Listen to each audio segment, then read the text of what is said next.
with actually recording some standard work for their processes. And I'm donating my time for that because I'm just really excited about what they're doing. So I'm going to share a little bit about what we're doing at Safari Park, or what Safari Park is doing, and then Derek's going to actually walk you through a presentation of a project that he did, which was a lean process improvement. So how many of you are doing volunteer work at a nonprofit somewhere? Yes, where are you doing some nonprofit? So I do it at the youth volunteer organization, education director. Oh, nice. San Diego Food Bank once a month for consistency. Oh, great. And someone else raised their hand in the back. Graduate student here in downtown San Diego. Nice, thank you. Okay, good. So I'm going to tell you a little bit about Safari Park first, and how we came to help them is, so I'm also a teacher in the Lean Six Sigma Greenbelt here, but I also teach in the Lean Enterprise at San Diego State University too. And there's a couple of people that go through that class for process improvement.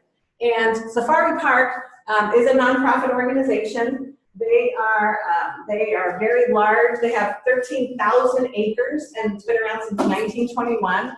Their mission really is to not only, a lot of people, when I was a kid, I actually got sad when I went to the zoo, right? I'm like, oh, those poor animals, they're in the cage, and we should let them go and run free. And I kind of always felt bad about that. But really, the San Diego Zoo and Safari Park is a sanctuary, really, and they're really promoting, helping endangered species and making sure that we're not losing these animals. So they have a lot of endangered species that they're trying to help with the breeding process as much as possible. And there's a lot of coordination within that organization across all zoos across all of the world, really. So San Diego Safari Park, they've got a lot of different offerings. How many of you have been there lately? You know what I find is, because we live here, we don't actually go to these places. Do you ever find that happens? Like, people that live in Anaheim never go to Disneyland, right? And so I haven't been to Safari Park in 15, 20 years, a long time. And they've got a lot of different adventures, if that's what you want to call them. But they're very focused on the animals. They want it to be a good experience for not only the folks that are visiting, but the animals as well. So I had the pleasure of going on the Cart Safari Park, where you actually ride in there with the giraffes and the rhinos, and you get to feed them. How many of you have done that? Okay, I would absolutely encourage you to go do that if you haven't. It's amazing. I think we're going to probably take some relatives that are visiting over the holidays onto that.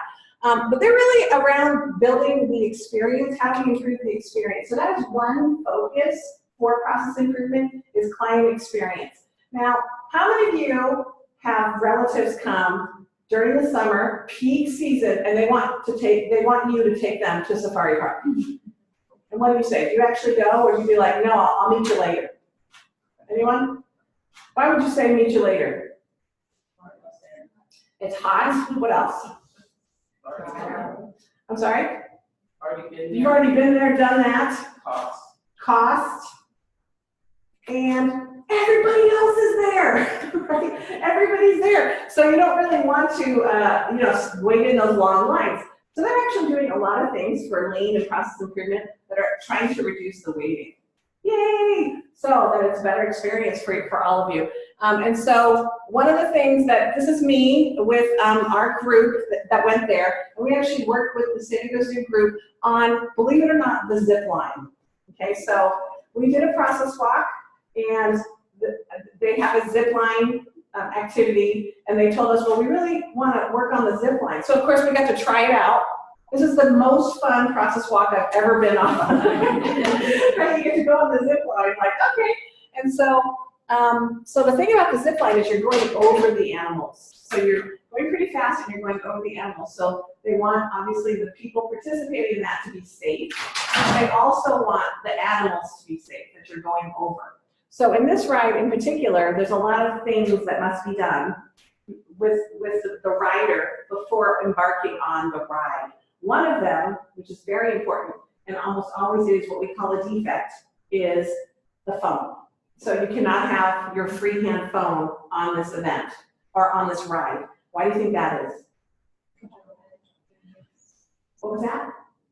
Drop it. Yeah, you can drop it in an animal, right? So like they look at you and then you drop it and they say it's very difficult to get your cell phone out of a rhinoceros. So it's much easier and safer if you can, they have your phone. So you either do not have your phone, or you have to actually purchase a phone holder that you wear around the neck. But the problem is, most people don't know that they cannot use their phone. So when they see these little hanging things, they just assume, oh, they're just trying to sell me more stuff. And they don't really think about it. But no, you cannot go on this ride without a harness for your phone. And so they call that a defect. And so we define 6 defects that can happen before the rider gets on the ride. So what do you think happens if you've got lots of people waiting and people are waiting for these multiple defects to occur, right? Oh, they didn't sign a waiver. Oh, they didn't put their phone away. Oh, this and that. So this is the problem they were having, and they wanted some help with lean process improvement on how to improve it. So it was a lot of fun. So one of the ideas that people had was, they said, well, why don't we put up a sign? Let's put up a sign and say, here's all the things you can do. Well, signs are not okay at the Wild Animal Park. In their experience, it takes away from the experience, right? They don't want a bunch of signs that are around these things. So what they ended up doing, this is a very simple thing, a checklist. They said, let's give people a checklist, and they can review it and then hand it back in when they have it while they're waiting. And so that was something very simple that they did for the lean zip line to make the line go quicker, as an example. So, and while we're waiting for that, because it does stick, so if you're on the Caravan Safari, so this is a whole group of students that came to the safari park, and they were showing us some lean process improvements that they've done. This is, so that's the other thing is, you go to an amusement park, and there's lots of opportunities for photo ops. So before, and believe it or not, they're a nonprofit, so they want to make money because they have to pay for all of the 100,000 pounds of food every month for all the animals.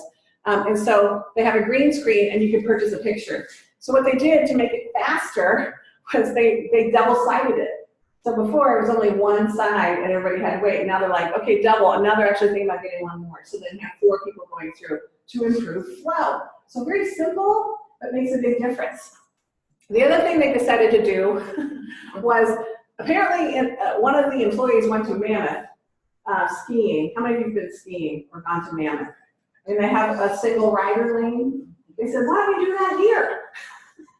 So what they did was, if you're on the Caravan Safari and you're a single rider, you get to go in the single rider lane to fill in all the holes, right? So, because a lot of people, if you go with 4, they don't want to break up. And so now all the buses aren't full, now you have to wait longer. So everything that they're implementing at Safari Park is around flow and flow management, the client experience. And so I have the pleasure of helping train them, and then also having them implement these processes. The other piece that I really love too is and I don't have pictures for this one in particular, but they're also with animals. So animals are their customers. They have a name for every single animal in the park, every single one. And Dan, the aardvark, well, he's a digger. So he's a little bit of a high maintenance customer. But the idea is with these animals is, one of the things that they're doing is they really want to try to be efficient around the must-dos with animals. So feeding, cleaning, keeping them, keeping the facilities up to speed. And the more efficient they can be there, the more time they can spend with other things that are more value add, like training, teaching, and things that even the animals will enjoy as well. So they're really focused on being more efficient in the things that they have to do, so that they can spend more time on the things that are going to benefit the animals a little bit more, but are nice to have. So that's a little bit about Safari Park. I don't know what else I got in here. That's the last one. Okay, so does anybody have any questions about Safari Park and what they're doing? Okay, well, if you haven't gone, I'd encourage you to go. One thing on my bucket list there is the roar and snore. And that is, apparently you stay the night in a tent and with the lions, but I'm guessing the lions are in different tents. Okay, so that's a little bit about what they're doing at Animal Safari Park. And what I really like about helping nonprofits is, they're very lean. There's not a lot of access money to pay for things. And So any help people can get volunteering. And if you are process improvement, this is a much desired skill that organizations are looking for help. And so I'm going to have Derek talk a little bit about Feeding San Diego and what they're doing there. So I will just say that I love this organization. Thank you, Derek, for presenting with me today. They are not just a food bank, they are a food distributor. They believe that they don't have a food problem in San Diego, they believe that they have a distribution problem, getting food out to people. Every day, I'm not sure if you're aware of this, but every day huge quantities of food are wasted. They go to a landfill. Absolutely millions of pounds of food go to a landfill because it's not being eaten in a timely fashion. So what Feeding San Diego has done, and some of their partners, is they will visit grocery stores, about 240 grocery stores every night to collect food. And also they go to about 300 Starbucks locations to collect food. So there's little packages that are about to expire, that's perishable. They'll collect those, and then they will redistribute that to be eaten in churches, schools. What other places do you go? Churches, schools? About 150 other nonprofit organizations that, as part of their mission, hand out food. We also supply them. Yes. So last year, Feeding San Diego saved 26.5 million pounds of food destined for the landfill, picked it up, redistributed it through our San Diego community to be eaten. So that was all would have been a waste. Isn't that amazing? And so they're actually providing 63,000 meals a week to people in San Diego. So they're doing a lot. And surprisingly, 70 to 80% of that food is produce. So fruits and vegetables. We're not talking pork, beans, canned. It's healthy, nutritious food that's being redistributed. So I'm gonna, now that I've stolen Derek's thunder, I'm gonna let him talk a little bit about his project and a little bit more about Feeding San Diego. All right, well, thank you. So as Tracy said, what we try to do more than anything is divert waste. We have three major sources of food. We're going to talk about one of them today. We have produce, as Tracy said, that is our major source of food. We have donated food. And then a very, very small percentage of what we do, less than 3%, is actually food that we purchase. So even the produce that we get in is actually food that would go to a landfill. It's produce that there's absolutely nothing wrong with it. It just maybe doesn't look quite right. So a retailer might not want it. And what would happen is if there weren't food banks to come around and take it, it would literally get tilled under in the field because there's no market for the grower. So that's the produce source. What we're going to talk about today is a source of donated food. And 100% of this food would end up in the landfill if we didn't bring it in. But what we'll get into in a second is about how we bring it in and how we go through it to make sure that it's safe to get out to the people who need it. A little bit more about us. This is our mission. Highlighted the sentence there about efficiency. I think sometimes it's easy if you're in a for-profit business to think about efficiency, right? Because everybody knows what the goal is in a for-profit business. In a nonprofit, though, it's certainly as important and potentially more important because, as Tracy said, we really don't have an abundance of funds. And for us, we don't really look at it in terms of a bottom line, in terms of how much money we make, because everything goes back to the community. But every dollar we have turns into 4 meals. So if we're able to streamline a process and save $50 of time, if you will, over a week, well, that's 200 meals we just found every week for people who need help. So that's how we look at it, and that's why that's written into our mission. We have several values. This is just one of our values. We actually have 9 of them, but one of them is continuous improvement. And basically what this speaks to is the fact that we don't want to get into a situation where all of our processes and all of our policies are just kind of there and operating because it's the way we've always done it, right? That's kind of the worst reason ever to do something. The world's always changing, right? There's always new apps, there's always new ideas, there are new business goals, there are new goals in the community. And so basically what this means is that we take a very inquisitive approach to what we do. You know, we're always asking the question, why do we do something this way? Because we want to make sure that what we're doing is based on evidence so that it is efficient and effective. So that's sort of at a high level how that ties into the lean practices that Tracy talked about. So we've used this in several different ways. I think it's easy to think about lean in terms of a physical process, like moving a box from one part of a room to another and how you can be more efficient. It's also used in administrative ways, which are sometimes a little bit more difficult to see. We did a project on that where we had a document flow process that was, we were literally able to shave a few months off of document flow by applying these principles. But what I'm going to talk about today is a project that I did. I took a class that Tracy was one of the instructors in the spring. And this is a project that we did on what we call our reclamation process. Reclamation is food that goes to a distribution center somewhere from a variety of sources. For whatever reason, a retailer or a manufacturer has decided they can't sell it.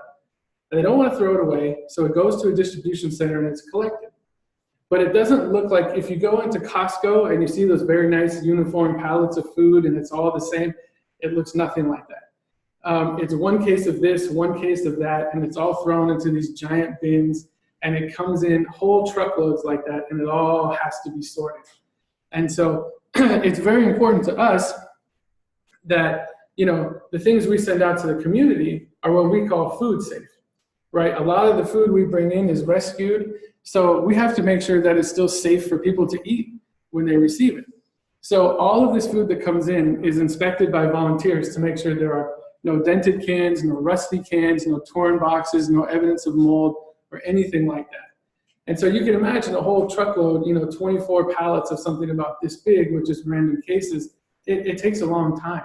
So there's a lot of opportunity there to turn that faster and be able to give out more food.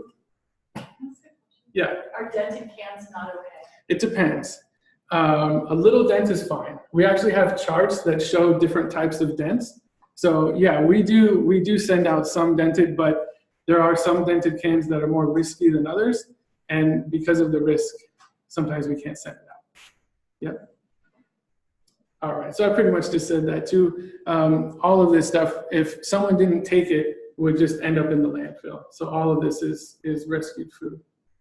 So this is just kind of a high-level overview of this process. This is a schematic of our warehouse. So let's see if I can get this pointer to work up here. Maybe I can't. Well, over here in this corner, this is our receiving dock, and this is where the food comes in. And this is basically the entire flow of a truckload of this food. And just to hit kind of the high points, the food comes in over here. It ends up in a room over here because since we don't know what's in this food, we actually separate it from the rest of the warehouse because we don't want anything that's in it to potentially contaminate everything else that's good. So it comes in over here. Volunteers go through it. They make sure it's food safe. Once it comes through here, it goes into a sorting room. Like I say, it's all hodgepodge of stuff. So once we know that it's good, we try to sort it as much as possible into like items because it's much easier to hand out to another organization we're working with or an individual if it's similar. Once it comes through here, it comes back out and it gets staged for our warehouse employees to put into our inventory system, and then it can go out to people who need it. Have a few pictures of our warehouse. That's the receiving dock where the food comes in. You can see, we'll talk about this a little bit more. It's got to travel a long way. All the way over here in the corner in the back is where this room is. Something we'd like to shorten up quite a bit. This here is the room where the stuff goes in. And these two are pictures of the room where the volunteers sort the food. So the food comes in here, pallets are staged. We set up stations where volunteers will pick up food, bring it over to these tables. They'll make sure that, you know, it's not past the code date, et cetera, et cetera. There's no mold, and then once it's deemed okay, it goes through and we sort it. So unfortunately, we tracked how far people travel for one truckload of this, and it's about 4 miles, which is a huge amount of travel. So we'll talk about that a little bit more in a second about how we can cut that down. That's one of our very central metrics to this process that we want to show. How many trucks do you get in a day? Or well, a truck like this, that's a big part of this, is we'd like to get more of this. We're getting maybe one of these trucks every 1 to 2 weeks. But yeah, we get probably 10 or 12 other trucks a week as well that are kind of intermingled to this. So this is a value stream map, and some of you may have seen this before, some of you may not. It's actually a pretty simple and very useful thing. All that this is, all these boxes, they're just steps in the process. That's all that it is. We just wrote down, this is one step at receiving. The next step is you unload the truck. You move it into the room. And then all the way down here on the end, it's ready to be put in our inventory system. So all of this does is it gives us a really nice visual of what we're doing. We're able to say, okay, what are all the steps? How long do they take? Who is the owner of each step? And it really allows you to see all the nuts and bolts in a very organized way so you can figure out how to improve it. Two things that I do want to focus on are these two numbers right here. So LT and CT. LT stands for lead time. So lead time is the total amount of time that this process takes, from the first step all the way to the last step. But CT, which is cycle time, that's the time that we're actually working on. So if it's sitting there and nobody's doing anything, this number is still going up, but this number is not. So as you can see, 14 days that it takes from start to finish, but only 3 days we're actually working on. So that was a huge thing to uncover that this allowed us to see quite clearly. Okay, so obviously, based on that, there are some opportunities to improve. So our overall objective, we wanted to reduce the lead time by 5 days. And these days are counted in terms of 8-hour work days, it's not calendar days. So we thought, okay, if we could reduce this by 5 of those days, we could turn at least 1, if not 2 more trucks a month and get more food out to people. That's the overall objective. The problems that this was causing, the product was sitting for a long time, obviously. As you can see, the difference between the lead time and the cycle time. So there was an issue there that we needed to figure out. We put things in this room from various sources as well. So if something sits for a while, it was difficult to track first in, first out. And then in our volunteer sorting process, there was a lot of handoffs. And we really wanted to eliminate that and make that much more efficient. So our goals, we wanted to reduce the time from 14 days to 9, reduce the number of times the product was touched. We weren't sure how many times it really needed to be touched. So at the outset, we didn't really have a goal, but we were quite sure that we could shave some off. Obviously, reduce that travel distance down from 4 miles. But we thought it would be reasonable to do this in about 4 months. Anybody have any questions so far? Does any of the food expire or something during those 14 days? It's possible, yeah. And that's another reason to keep it moving. It comes in, it's got a wide variety of code dates. Some of it is already past the code date. So as part of that sorting process, a percentage of it kind of goes over to a tote that unfortunately ends up getting trashed because it's already past the usable date. Some of it might have a year left. So yeah, it is possible that as it sits, some of it could go bad. Any other question? Yeah. It's not fresh produce. Thank you for saying that. I should have clarified that. No, it's not produce. This is all dry goods. This Yeah. particular process. This particular process. Thank you for asking that. Yeah, it's all dry goods. So it's not a question, but I have a comment. Mhm. I work at the preschool, so we do receive your service. We I think a few months ago, we received pallets of oranges, pears, carrots, and they serve our low-income students and their families, all of them. So thank you. There was in good condition, not a single bruised pears in the pallet, and it's a big pallet. It's about that big, about that high, filled with fruits and vegetables. So thank you very much. Yeah. Any other questions? No? Okay. All right, so this is what our value stream map looked like after we made changes. We were able to shrink the number of steps from 10 down to 6, and we hit our goal. We were able to reduce the lead time from 14 days down to 9 days. The cycle time didn't change very much. It actually went up by a few minutes, but by making these changes and having to work on it, a few more minutes, we're still able to get it out the door 5 days faster, which was the overall goal. And what we found was it really wasn't just how we were moving it through the warehouse. By mapping this all out and really looking at all the different areas, it was really scheduling that was holding everything up. we had 3 different departments that were involved in this. We have a warehouse, and all 3 departments have a manager and their own staff. So we had the warehouse, who's obviously, responsible for receiving it, making sure it's safe coming off the truck and getting it into the room. We have a volunteer department who's responsible for, 14,000 volunteers who come in every year. And then we have a sourcing department who's responsible for bringing all the food into the warehouse. And so they all have their own pieces of this, and it really was just scheduling. The sourcing manager would reach out and it would be available and get excited and schedule it. But there are other projects that the volunteer manager needed and wasn't quite ready. And so that's what we were able to find out. And it might seem kind of simple, but sometimes it's not easy to figure that out until you just put everything down on paper and you can see it in its individual pieces. So because of this, how we have it now is we're able to schedule things better. And as soon as the truck hits the dock, the warehouse is ready, they unload it. Volunteers are already scheduled to start working on it the same day.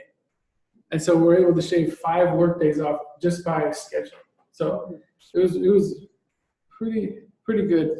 Now, I talked about continuous improvement a little while ago. It's never the case that you do something like this, correct me if I'm wrong, and you're just done. That's why they call it continuous improvement. We were able to find a way to improve something, but we weren't able to come up with a really good way to improve that travel distance.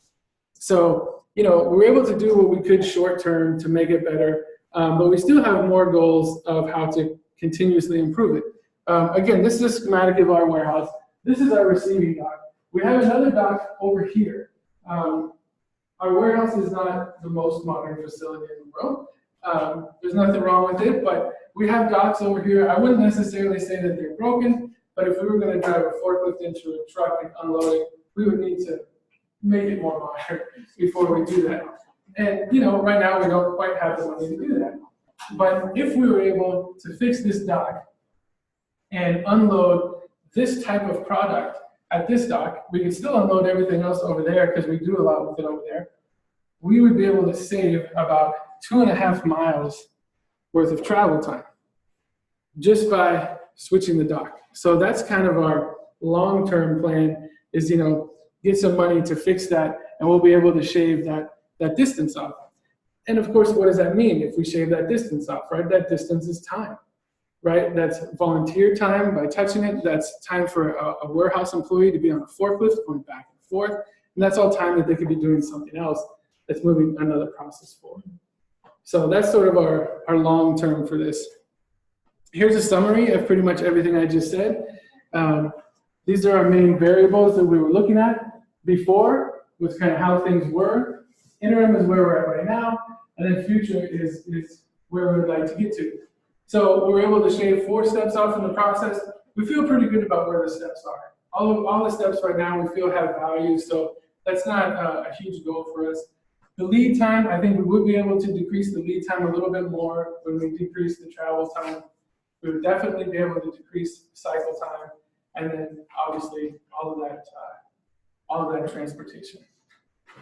Good, and I'll also add that not only is it a reduction in the length of time for the process, but now that increases their capacity to receive more trucks because it's a quicker process. So before it used to sit 2 weeks, they couldn't receive anything else while the food was in there and waiting. Now they can get more, and that's the idea is now they can increase their capacity to receive more of these trucks because they've got the faster turn. Am I right? Absolutely. I mean, that's the whole, like I said, everything that we do, the idea is getting more food to more people. So, it's not the case that if we decrease 5 days that the room's going to be empty for 5 days. We want to keep putting more food in there and keep turning it out. And right now there's a gap in the food. I can't remember, correct me if this is wrong. I was talking to Alicia, the chief operating officer, and she said there's still a gap of 500 million meals. Oh, in the community? Oh, absolutely. Yeah. Yeah, to be, hunger, that there's a gap there that we still need to feed have that many meals in San Diego. Yes. So I have 2 questions. My first question is, I always see, they honored a kid who's the team leader there. Yeah. Where does that kid work in this organization? He's the only person that's a kid that's been able to become a team leader. Yeah, his name's Aiden. Yeah, Aiden. Yeah, he's worked on this process. He's one of our volunteers, and yeah, so we have certain volunteers that are a team leader, we call them, And what they are is they're kind of in between a volunteer and a staff member. They have a little bit more responsibility, but not as much as a staff member.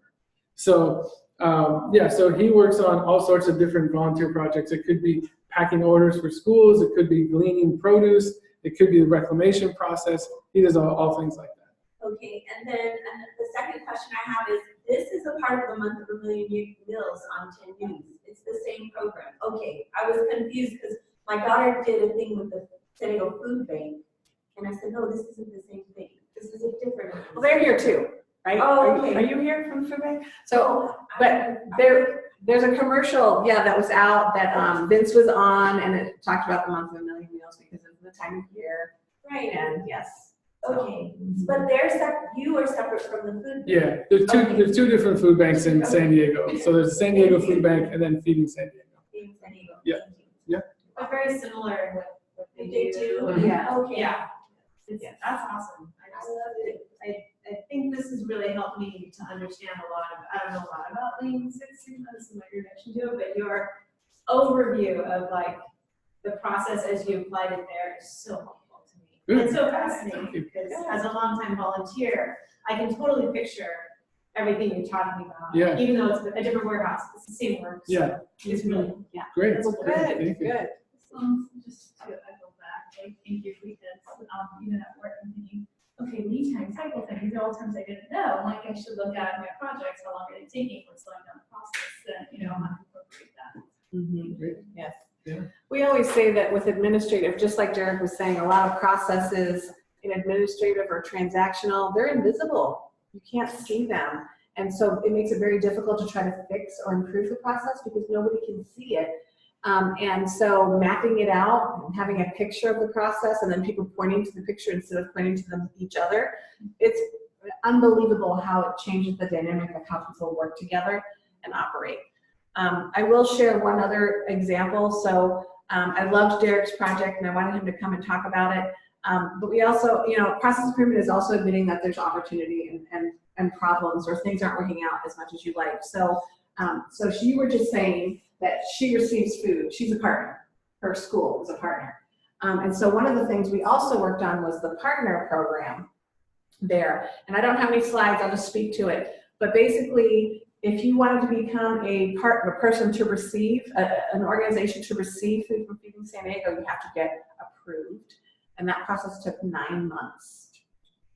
9 months. So we worked on a process improvement and we mapped it out and they're still working on it. Just like you said, they've been able to implement some things very easily and then some things are getting a little harder, but they mapped out a future state to get it down to 3 months.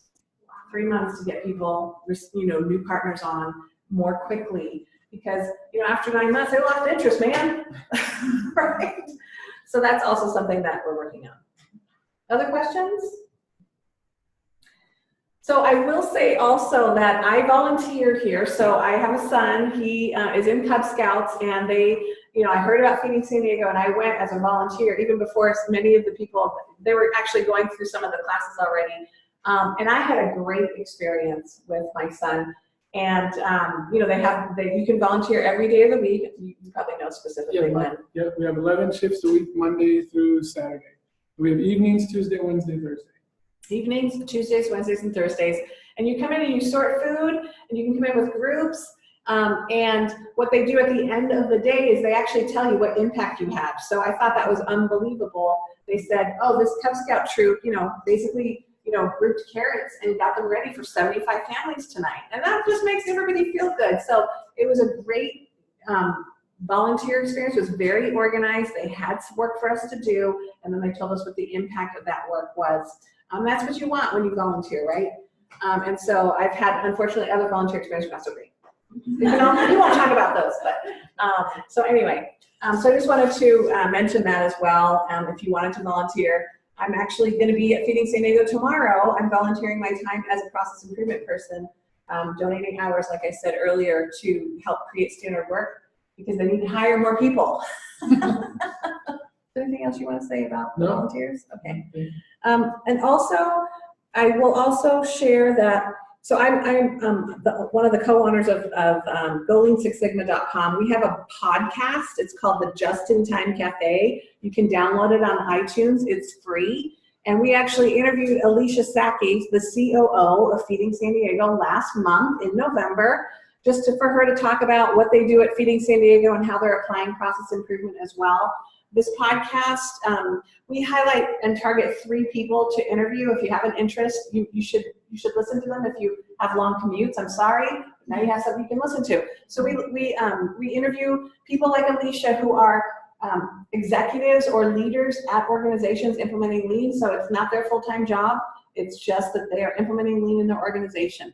We also interview continuous improvement leaders. So people that are geared towards, trying to implement and deploy this kind of work in their organizations. And then we also interview authors. So we have a lot of books that are process improvement, like Lean Thinking, or Jeffrey Liker's book, The Toyota Way to Excellence. We interviewed them as an example, and they're also talking about what their book's about and some of the impacts that, some of their concepts in their book. So we like to provide a variety, and it's really just our contribution to the community of Lean and process improvement. So you don't have to pay for the podcast either. So that's a little tidbit on that. Let's see, and I think that is it. So does anybody have any more questions or comments? Yes. It's interesting because I recently saw something on the Shark Tank about a guy that did for-profit business to reclaim produce. Are you aware of his model? No, I'm not. I think it was a reclaiming the produce like nationwide system, and then the purchasers of that produce, and they would purchase a box of reclaimed produce.